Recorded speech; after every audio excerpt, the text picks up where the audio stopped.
and welcome to another Tiger Tooth Table Topic.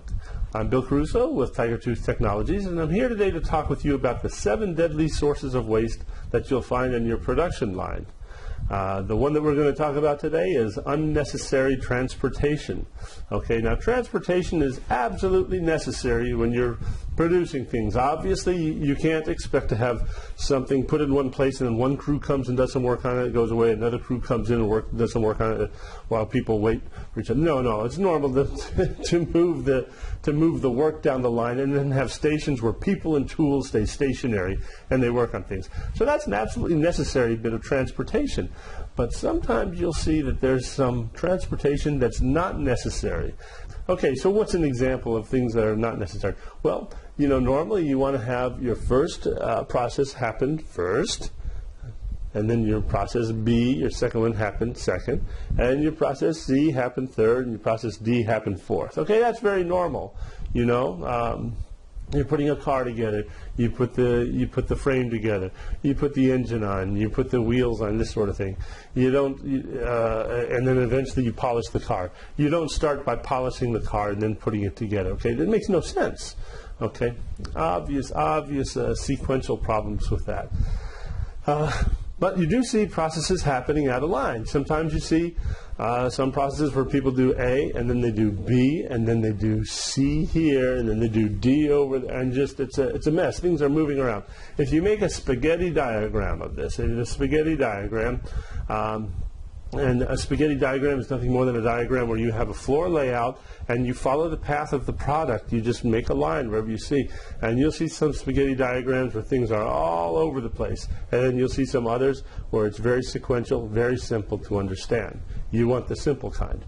When you have stuff going all over the place, you have excessive transportation going on.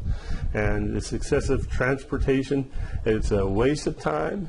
Things get damaged when they get moved around. You always have that risk.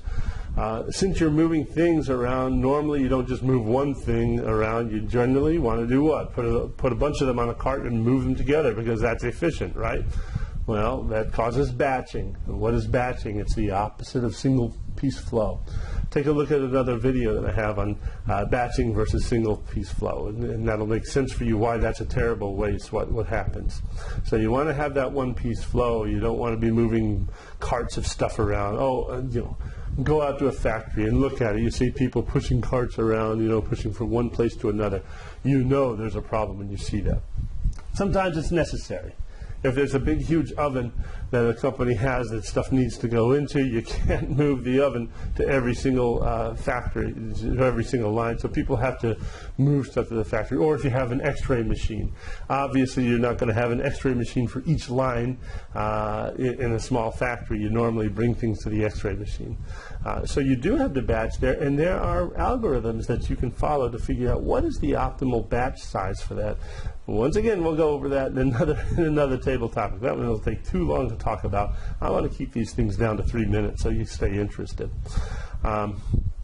Too much motion also makes it difficult to see a visual factory. To have a visual factory, you can't see things.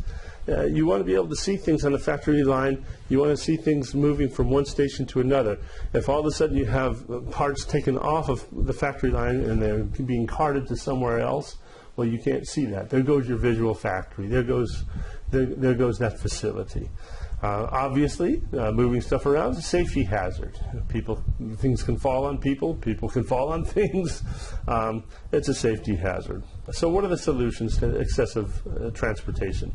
Well, the first is have a logical factory line layout. Before you lay your factory out, before you lay your line out, make a plan on paper. Just use Visio, use Paint, use whatever, and draw out exactly where the stations are going to be. Do it in proportion to have a proportionally correct floor plan, and then look at draw the spaghetti diagram and see where things are going to go. Very simple to do, very simple not to do, and so many people choose, guess what, not to do that. I just gave you a clue as to how you can make a lot of money. You can go into a place and say, hey, I can fix your problems here with excessive transportation, and you make your spaghetti diagram. So I'd like to hear from you about what you've seen involving excessive transportation on your factory line. Give some examples of what you've seen, but please leave out the names of the companies and the names of people. We don't want to insinuate anybody here. We want to protect the innocent, and we want to protect the guilty, of course, as well. Really like to see your postings. We really enjoy seeing your feedback. And if you want to subscribe, please do that as well. That's always a wonderful thing to see.